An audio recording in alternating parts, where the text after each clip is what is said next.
राहुल गांधी और कांग्रेस पार्टी के तमाम नेतागण सोशल मीडिया पर एक अभियान चला रहे हैं।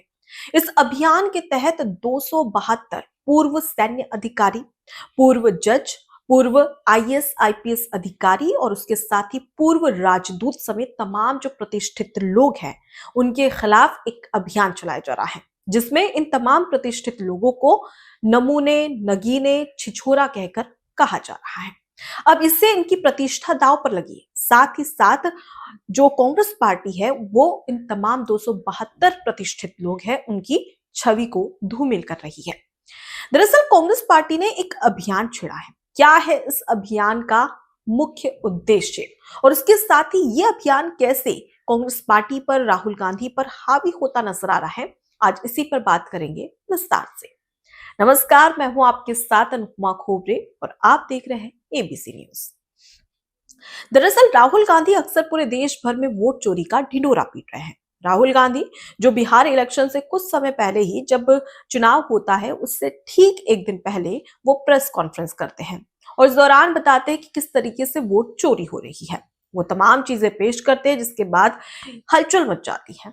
लेकिन राहुल गांधी से कहा जाता है कि आप मीडिया के सामने क्यों, अगर जब आपके पास इतने सारे सबूत हैं चुनाव आयोग के खिलाफ, बीजेपी के खिलाफ, तो आप सुप्रीम कोर्ट या हाई कोर्ट जाइए। लेकिन राहुल गांधी कहते हैं कि मैं नहीं जाऊंगा, मैं तो मीडिया के सामने, आम जनता के सामने अपनी बात रखूंगा और हाई कोर्ट खुद ही एक्शन ले लेगा।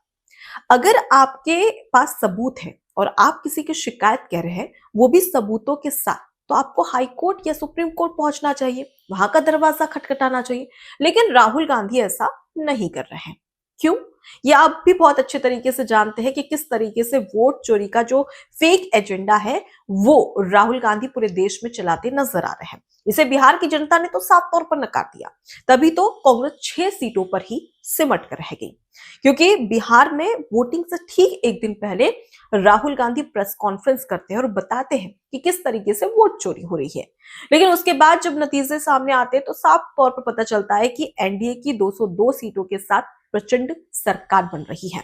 लेकिन वहीं दूसरी ओर राहुल गांधी वोट चोरी के उद्देश्य से पहुंचते हैं, यानी कि वोट चोरी एक एजेंडा होता है उनका, जिसके तहत वो बिहार की जनता को बरगलाने की कोशिश करते हैं। लेकिन बिहार की जनता उन्हें पूरे तरीके से इग्नोर कर देती है। अब सवाल ये उठ रहा है कि आखिर राहुल गांधी ये 272 लोगों के पीछे क्यों भिड़े हुए हैं।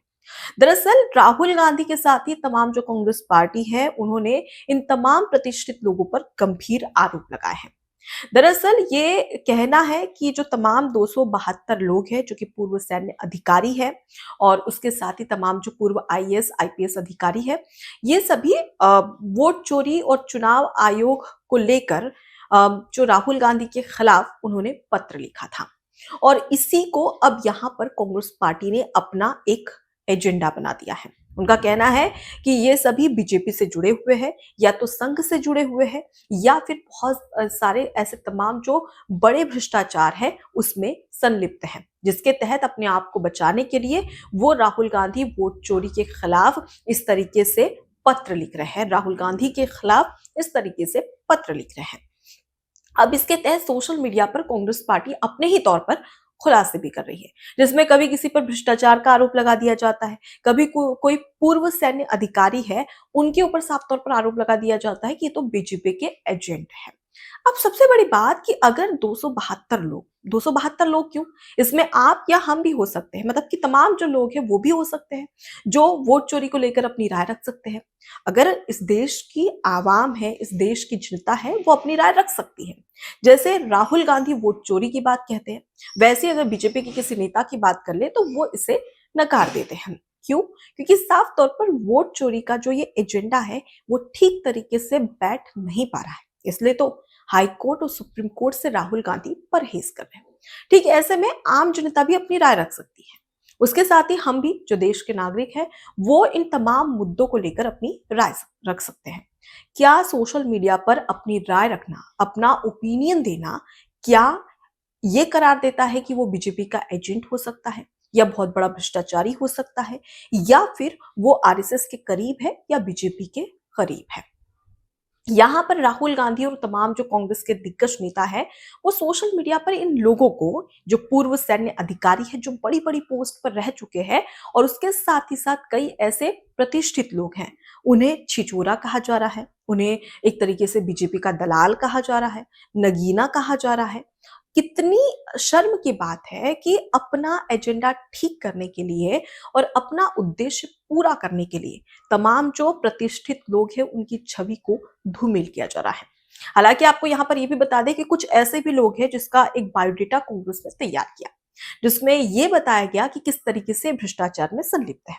मान लीजिए कि अगर ये 272 लोगों की लिस्ट कांग्रेस ने जारी की, अगर उसमें से 4 लोग भी भ्रष्टाचारी के आरोप लगे हैं, यहाँ पे ये नहीं कह रही कि भ्रष्टाचार उन्होंने किया ही है, सिर्फ कांग्रेस ये कह रही कि इनके ऊपर आरोप लगे हैं, तो क्या इससे ये पता चलता है कि वो बीजेपी के दबाव में ऐसा कर रहे हैं?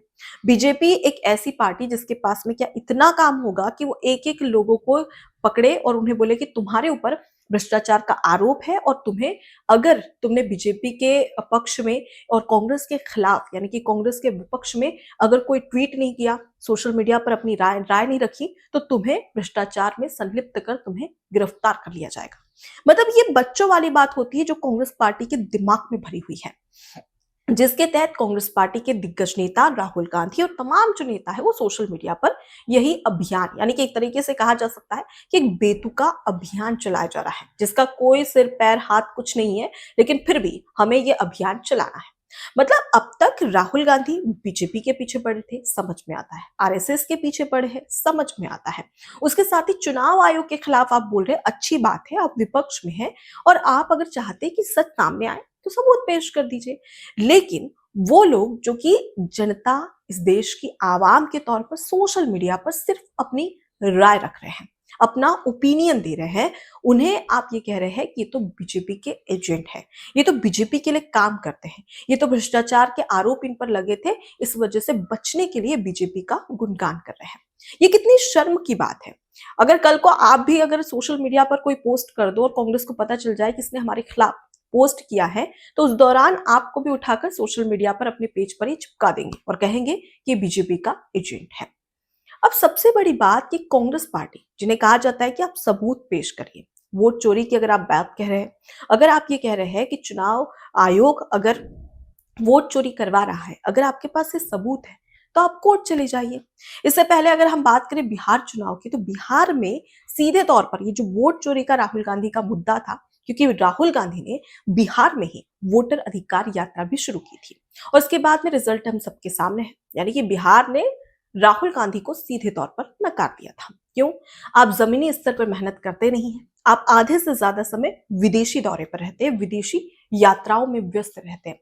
उसके बाद जब हार मिलती है तो ये अजीबोगरीब चीजें लेकर आते हैं सोशल मीडिया पर और एक अभियान छोड़ देते हैं, एक अभियान छेड़ देते हैं, जिससे कि किस तरीके से जो लोग हैं जो अपना ओपिनियन रख रहे हैं उन पर एक दबाव बनाया जा सके, ताकि वो इसके खिलाफ कुछ बोल ना सके, और कुछ ऐसा ही राहुल गांधी करते नजर आ रहे हैं।